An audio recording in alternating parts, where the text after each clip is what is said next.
तो देखो यार, एक अच्छा डिसीजन लेने के लिए ना आपको दो चीज़ों की समझ होनी बहुत ज़रूरी है। पहला तो ये है कि अलग अलग डिसीजन अलग अलग आउटकम्स की पॉसिबिलिटी को कैसे बदलते हैं, एंड दूसरा ये कि इनमें से हर पॉसिबिलिटी कितनी डिजायरेबल है। So in other words, decision making requires both prediction and judgement. लेकिन सवाल ये है कि यार इन दोनों चीज़ों में आप अच्छे कैसे हो सकते हैं। तो देखो यार, ये सब करने के बहुत तरीके हैं, अनगिनत तरीके हैं, लेकिन आज के इस वीडियो में मैं आपको बताने वाला हूं 3 ऐसे तरीके जिनको यूज करके आप डिसीजन मेकिंग के मास्टर बन सकते हैं। और इन तरीकों को ना सिर्फ आप अच्छे से समझ सकते हैं बट प्रैक्टिकली यूज में भी इमीडिएटली ला सकते हैं। So hey guys, this is Kuldeep Singh signing in with an another amazing video. और आज की इस वीडियो में हम बात करने वाले हैं about how to improve your decision making skills. तो चलिए शुरू करते हैं। तो देखो यार, रूल नंबर 1 ये है कि always be doubtful. Always be doubtful, because जब आप डाउटफुल नहीं होते, आप अपने डिसीजन को लेके बहुत ज़्यादा श्योर और सर्टेन होते हो, तो ऐसे केसेस में आपके ओवर कॉन्फिडेंट होने के चांसेस बहुत ज़्यादा बढ़ जाते हैं। एंड इसके बारे में एक बहुत ही famous Nobel prize winning psychologist Daniel Kahneman ने भी कहा है कि अगर मेरे पास कोई जादुई छड़ी होती तो उसका इस्तेमाल मैं सबसे पहले ओवर कॉन्फिडेंस को ख़त्म करने के लिए करता। एंड यार, ओवर कॉन्फिडेंस आज के टाइम में हर जगह, हर इंसान में, स्पेशली यंगस्टर्स में और अमीर लोगों में, एंड इनफैक्ट एक्सपर्ट्स में भी ओवर कॉन्फिडेंस बहुत ज़्यादा पाया जाता है। ये हर किसी इंसान की प्रॉब्लम है। एंड ओवर कॉन्फिडेंस कोई यूनिवर्सल फिनोमिना नहीं है। It totally depends upon your personality and your culture. आप किस तरीके के इन्वायरमेंट में रहते हो, आपकी पर्सनैलिटी क्या है, एंड आप किस तरीके का कल्चर फॉलो करते हो, इन सभी चीज़ों पे ओवर कॉन्फिडेंस डिपेंड करता है। और इस चीज़ के बारे में हार्वर्ड यूनिवर्सिटी का एक रिसर्च पेपर भी लिखा हुआ है, जिसका लिंक आपको डिस्क्रिप्शन बॉक्स में मिल जाएगा। So make sure to read that article after you watch this video, ठीक है। एंड जैसे जैसे आप डिसीजन मेकिंग में आगे बढ़ते रहते हैं, step by step decision making के साथ साथ आपका ओवर कॉन्फिडेंट होने के चांसेस भी श्योरली बढ़ेंगे। सो यार, डिसीजन मेकिंग का first rule, in fact I would say कि थंब रूल बना लो इस चीज़ को, कि always be doubtful while you are making decisions. Because ऐसा करने से ज़्यादा नहीं तो कम से कम यू विल, मतलब आपके फेलियर होने के चांसेस 20% कम हो जाएंगे अगर आप डाउटफुल रहते हो। फाइन, बिकॉज जब आप डाउटफुल रहते हो then obviously you will start asking questions to yourself. आप अपनी डिसीजन के बारे में, अपने ऑप्शंस के बारे में क्वेश्चंस पूछना शुरू करोगे खुद से, और उन क्वेश्चंस के जवाब पाते पाते आपका जो डिसीजन है और ज़्यादा फाइन होता रहेगा। So that brings us to our rule number 2, which is ask how often does that typically happen. मतलब जो आप डिसीजन लेने जा रहे हो या जिस आउटकम की आप उम्मीद कर रहे हो, ठीक है, अपने आसपास रिसर्च करो कि वैसा क्या टिपिकली होता है जैसा आप सोच रहे हो करना। सो अगेन यहाँ पे एक कैमन की स्टोरी आती है। एक बार कैमन एक बुक के ऊपर काम कर रहे थे, तो उनके बहुत सारे को ऑथर्स भी थे।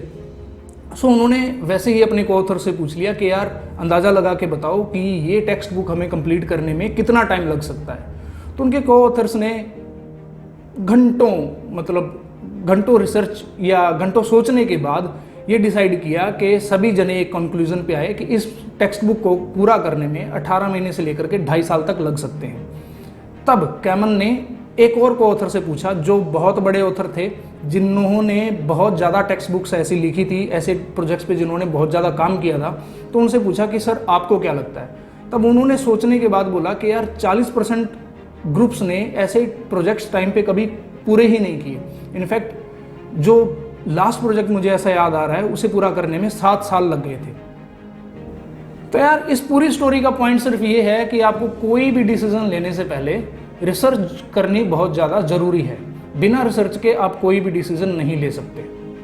तो रिसर्च कीजिए कि जो आप डिसीजन लेने वाले हो, क्या वैसा करने में पहले किन्हीं लोगों को ऐसे सिमिलर रिजल्ट मिले हैं जैसे रिजल्ट्स की आप उम्मीद कर रहे हो। एंड इनफैक्ट एक रिसर्च ये भी सजेस्ट करती है कि कोई भी डिसीजन लेने की प्रिडिक्शन करने का स्टार्टिंग पॉइंट हमेशा रिसर्च होता है। अगर आपकी रिसर्च अच्छी है तो आप ऑब्वियसली अच्छे से प्रिडिक्शन कर पाते हैं। और पॉसिबिलिटी ऑफ डिजायर्ड आउटकम की प्रोबेबिलिटी को पता लगाने से अच्छी चीज़ मुझे नहीं लगता कि कोई हो सकती है। तो फॉर एग्जाम्पल, मान लीजिए कि आप अपने स्टार्टअप के लिए फंडिंग लेना चाहते हैं। तो ऑब्वियसली फंडिंग उठाने से पहले या जो भी आपके प्रोसेस रहेगा फंडिंग लेने का, उससे पहले आप एक चीज़ की रिसर्च जरूर करोगे कि कितने % स्टार्टअप्स को फंडिंग मिलती है और कितने % स्टार्टअप्स फंडिंग लेने में फेल हो जाते हैं, और जो स्टार्टअप्स फेल हो जाते हैं वो किन किन कारणों से फेल हो जाते हैं जिसकी वजह से उनको फंडिंग नहीं मिल पाती। या फिर दूसरा एग्जाम्पल आप ये ले सकते हैं कि मान लीजिए आपकी ऑलरेडी कोई कंपनी है और आप किसी दूसरी कंपनी को अक्वायर करना चाह रहे हैं, तो आप रिसर्च करेंगे कि कितनी कंपनीज ने पहले एक्विजिशंस किए और उन एक्विजिशन से उन कंपनीज को कोई बेनिफिट असल में हुए या नहीं हुए, तो उस बेसिस पे आपको अपना डिसीजन बनाने में ज़रूर हेल्प मिलेगी। एंड यार इस रिसर्च के मेथड को बोलते हैं बेस रेट। अगेन इसके बारे में ज़्यादा पढ़ने के लिए डिस्क्रिप्शन बॉक्स में लिंक मैंने दे दिया, जाके वीडियो देखने के बाद पढ़ लेना। तो यार ये जो बेस रेट है ये प्रिडिक्शन के लिए रिसर्च करने में बहुत ज़्यादा काम आता है। तो मान लो कि तुम्हारे पास नंबर ऑफ डिसीजंस हैं जिनको तुम ले सकते हो, ठीक है, उनमें से आप ए डिसीजन को चूज करते हो एंड ए डिसीजन लेने से आउटकम आता है बी, और तुम्हें लगता है आउटकम बी जो है ये आउटकम सी से ज़्यादा प्रेफरेबल है, तो तुम क्या क्वेश्चन करोगे रिसर्च के लिए? ऑब्वियसली तुम यही सवाल करोगे कि हिस्टोरिकली ऐसा कितनी बार हुआ है, जो तुम सोच रहे हो या जो तुम करना चाह रहे हो ऐसा हिस्टोरिकली कभी हुआ भी है या नहीं हुआ। फॉर एग्जाम्पल मान लेते हैं कि आप अपना एक बिजनेस सेटअप करना चाहते हैं, हालांकि आपकी एक अच्छी खासी कॉर्पोरेट जॉब चल रही है, तो आप ये रिसर्च करोगे कि भाई मैं इतने साल एक बिजनेस को सेटअप करने में, एक बिजनेस आइडिया पे काम करूंगा कि मुझे सक्सेस मिलेगी या नहीं मिलेगी, ठीक है, एंड कहीं इतने साल इस बिजनेस पे काम करने से बेहतर है कि जो आपकी जॉब चल रही है उसी में आपको ज़्यादा बेनिफिट है। तो आप ये रिसर्च ज़रूर करोगे कि भाई जिन लोगों के बिजनेसेस फेल हो गए हैं, जिन लोगों ने आपके जैसा डिसीजन लिया बट जो फेल हो गए हैं, क्या उनको स्टार्टअप करना रिग्रेट करता है? क्या वो लोग ये सजेस्ट करते हैं कि यार स्टार्टअप करने से अच्छा शायद मैं अपनी जॉब ही ना छोड़ता या मैं अपनी जॉब ही कंटिन्यू रखता? बिकॉज देखो यार ये एक बहुत ही बड़ा रिस्की डिसीजन होता है। आजकल स्टार्टअप का जो कल्चर चला हुआ है, लोग बहुत ज़्यादा मोटिवेशन में आके जॉब छोड़ के स्टार्टअप कर लेते हैं, लेकिन शार्क टैंक में भी आपने देखा होगा कि बहुत सारे स्टार्टअप्स को फंडिंग मिली, अनडाउटेडली मिली, लेकिन बहुत सारे ऐसे स्टार्टअप्स भी आए जिन्होंने अपनी जॉब छोड़ के स्टार्टअप शुरू किया और जिनको शार्क्स ने बहुत ज़्यादा फटकार लगाई थी। तो इस चीज़ के बारे में एक डीप रिसर्च और एनालिसिस करना बहुत ज़्यादा ज़रूरी है, अदरवाइज आप स्टार्टअप कभी मत करना। सिर्फ मोटिवेशन के दम पे स्टार्टअप नहीं चलते, इसके लिए आपको एक डीप एनालिसिस करना बहुत ज़रूरी है। तो यार प्रेडिक्शन और जजमेंट का सारा पॉइंट यही है कि आप इनसाइड व्यू से जितना हो सके उतना दूर रहें, अदरवाइज आप अपने डिसीजन के बारे में इतना ओवरवेल्म हो जाएंगे कि आपको पता ही नहीं लगेगा कि सही क्या है और गलत क्या है, ठीक है।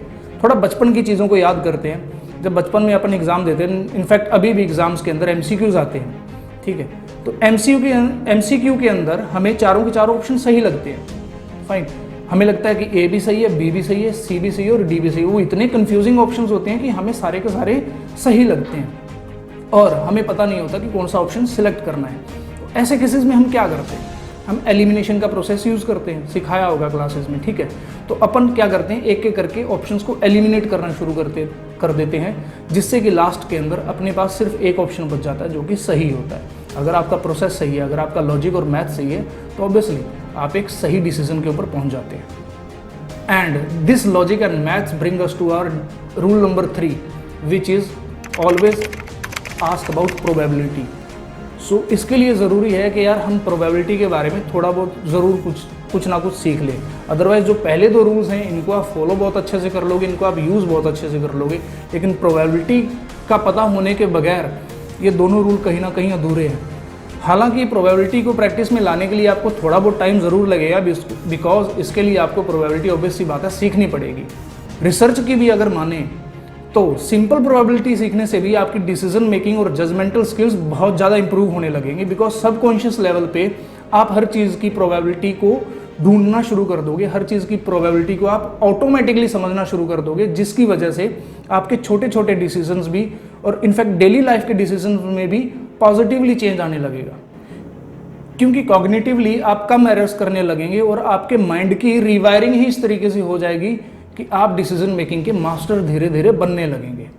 और अगर तुम यार प्रोबेबिलिटी से कहीं ना कहीं कंफर्टेबली डील नहीं कर सकते या सीखने में तुम्हें बोरिंग लगती है प्रोबेबिलिटी, तो एक खान अकेडमी का एक प्रोबेबिलिटी का एक लेसन है, एक लेक्चर है, जिसका लिंक मैं आपको डिस्क्रिप्शन बॉक्स में दे दूंगा।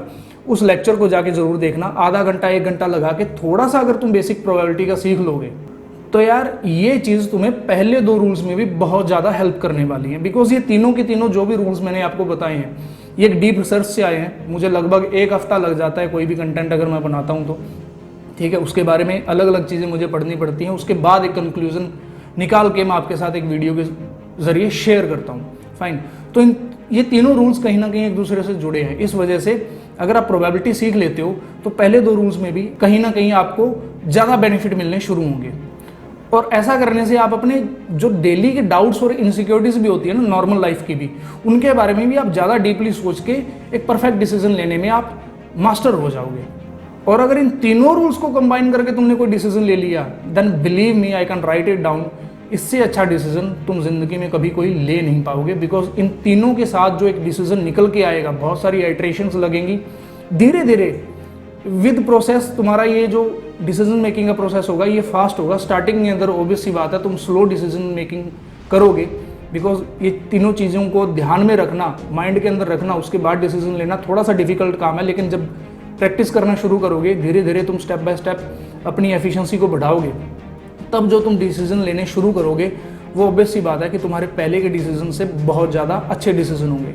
एंड अगर मैं प्रैक्टिकली बात करूँ तो ऐसा करने में तुम्हें सिर्फ 21 दिन का टाइम लगने वाला है। अगर 21 डेज़ के लिए तुम ये चीज़ें प्रैक्टिस कर लेते हो तो तुम्हारा डिसीजन मेकिंग स्किल 101% इंप्रूव होगा। हालांकि इम्प्रूवमेंट ऑफ डिसीजन मेकिंग से बाद में भी ओवर कॉन्फिडेंस आना तुम में जाहिर सी बात है आ सकता है। बिकॉज ये चीज़ें या ये 3 रूल सिर्फ बड़े बड़े डिसीजन लेने के लिए यूज़ नहीं करने। आप अगर छोटे छोटे डिसीजन लेने के लिए भी इन चीज़ों को यूज़ करोगे, इन तीनों रूल्स को यूज़ करोगे, तो उससे जो है आपके ध्यान में एक चीज़ रहेगी कि यार तुम ओवर कॉन्फिडेंट हो सकते हो। बिकॉज एक रूल में मैंने ये भी बताया था कि ओवर कॉन्फिडेंट होना बुरी चीज़ है। फाइन। तो प्रोसेस के अंदर अगर रहोगे तो तुम्हें इस चीज़ का ध्यान रहेगा सबकॉन्शियसली और तुम ओवर कॉन्फिडेंस को एलिमिनेट कर पाओगे। So this is all for today guys. I hope आप लोगों को ये वीडियो बहुत अच्छा लगा होगा। अगर अच्छा लगा है तो make sure you subscribe my channel and share this video with your friends, with your classmates or with anybody who need this kind of skill, who need to learn more about decision making. So this is Kuldeep Singh signing out. See you next time very soon.